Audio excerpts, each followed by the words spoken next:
studio à commercial cube.radio ou 1-877-827-2346. 187 Cube Radio.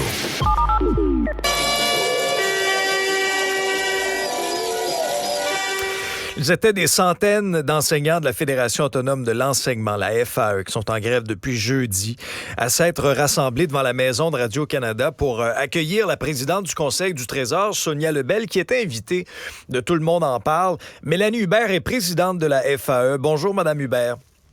Bonjour, M. Dubé. Merci de me recevoir. Ça me fait plaisir. Essentiellement, là, si je résume un peu le passage de Sonia Lebel à Tout le monde en parle, souhaite avoir une discussion avec les syndicats sur la réorganisation des services, demande une restructuration, plus de flexibilité de la part des syndicats et souhaite trouver une voie de passage. Vous avez pensé quoi de son entrevue? On n'a pas appris, évidemment, énormément de nouveaux. Là. Ce sont des choses qui circulaient, qui étaient dans le dépôt qui a été remis le 29 octobre dernier. Donc, il n'y avait pas de surprise là-dedans.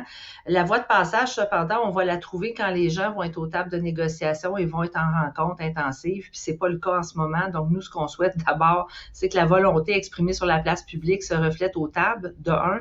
De deux, ce qu'on aimerait, la souplesse et la flexibilité dont elle parle, elle remet en question les façons de faire, en tout cas pour le monde de l'éducation, la manière dont on donne les postes, les affichages qu'on veut ne plus avoir à tenir au-delà du 30 juin.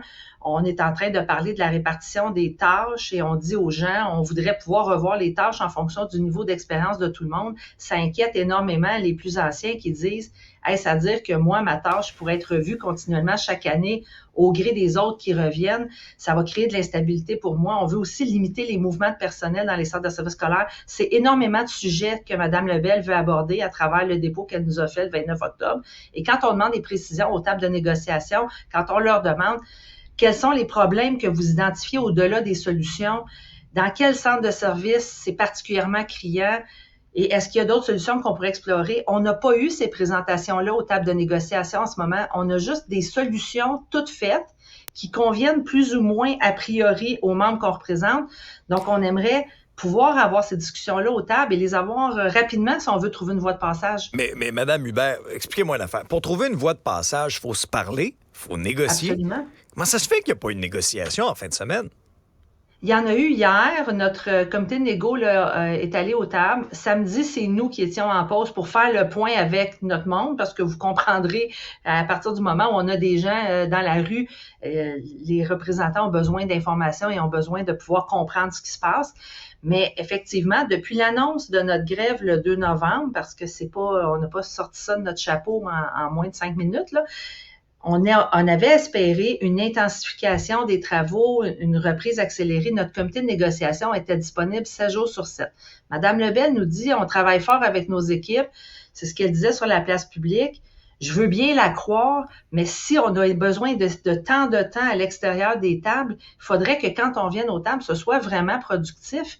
Et malheureusement, on est encore loin dans la plupart des sujets de rapprochement et dans certains sujets, comme la fameuse souplesse qu'on nous demande, on a encore du mal aux tables à ce qu'on nous explique concrètement les problèmes. Mais là, vous parlez de concret, là. Les jeunes ne vont pas à l'école. Les jeunes ne vont pas à l'école depuis 2 jours. Au rythme où vont les choses, est-ce qu'on peut se rendre jusqu'à Noël en grève générale illimitée, Mme Hubert? Est-ce que ce sera ce qui attendent les parents et les enfants du Québec? J'ose espérer que non. J'ose espérer que c'est pas ce qui attend les 66 000 profs aussi qui sont à la rue depuis jeudi dernier. Ben, vous n'avez pas de fonds de grève. Ben voilà, mais c'est pas la question. Nous, notre objectif, c'est de régler. Puis ça a toujours été ça. On a priorisé nos demandes en septembre pour accélérer les discussions. On a annoncé notre grève début novembre en espérant que ça aurait un effet d'accélérant. On est en grève, puis pour le moment, on ne sent pas ce mouvement-là qu'on espérait, puis on nous demande continuellement de faire des contre-offres. Nos profs là, qui étaient à la rue hier, puis qui parlaient fort, puis qui étaient très, très bruyants devant Radio-Canada, ce qu'ils nous disaient, c'est on n'est plus à l'heure de faire des offres ou des contre-offres, on est à l'heure de pouvoir s'asseoir sérieusement. Les problèmes qu'on identifie, on veut pouvoir en discuter. Les profs savent ce qui mène à l'épuisement. Les profs savent pourquoi les collègues ont déserté. Les profs connaissent les besoins des élèves. Est-ce qu'on peut faire une place à ça et qu'on arrête de répondre « on est en pénurie puis on ne pourra pas se le permettre, soyons responsables ». On ne peut pas faire un autre 5 ans comme on est parti. Ouais, je comprends les convictions, Mme Hubert, là. Puis j'ai vu, moi aussi, des images là, de profs très motivés, mais dans la réalité, si vous n'avez pas de fonds de grève, les fins de mois viennent vite. On sait, le coût de la vie, c'est très difficile. Vos membres ont des maisons à payer, ont des budgets serrés. On a entendu en fin de semaine là, certains témoignages de profs qui commencent à trouver ça très, très, très difficile. Comment vous allez garder les rangs serrés dans ce contexte-là? La meilleure façon de garder les rangs serrés, c'est de continuer à faire valoir les propositions qu'on a parce que les membres sont convaincus en ce moment, M. Dubé, que leurs revendications sont justes. Et il y a un sondage là, qu'on a rendu public aujourd'hui qui nous dit que la population aussi comprend nos revendications et est derrière les revendications. Il va falloir aussi... On a l'impression que c'est un dialogue de sourds entre les syndicats et le gouvernement de part et d'autre. La meilleure façon, à mon avis, là, puis c'est ma conviction profonde, la meilleure façon de faire avancer les choses, ce sera le temps qu'il leur faudra de prendre la rue comme on a fait hier et que les parents et la population continuent de garder leur appui aux profs parce qu'ils le voient tous les jours que ça fonctionne pas dans le système scolaire. Puis ce gouvernement-là est élu par cette population-là qui est derrière nous.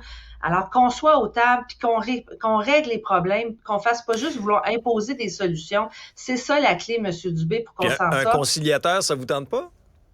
Ça fera partie des options qu'il faudra évaluer si on n'arrive pas à avancer. Mais cet été, on était en médiation avec la même partie patronale. Et on est arrivé de très bonne foi avec une sincère intention d'avoir des rapprochements, puis il n'y en a pas eu.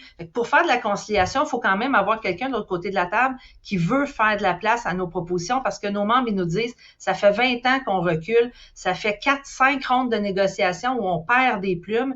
Cette fois-ci, on ne veut pas jouer encore dans ce film-là. Il faudra que le gouvernement l'entende. Les membres n'ont pas pris la rue par caprice jeudi dernier. Mélanie Hubert, vous êtes présidente de la FAE. Merci d'avoir participé à l'épisode. Ça me fait plaisir. Bonne journée.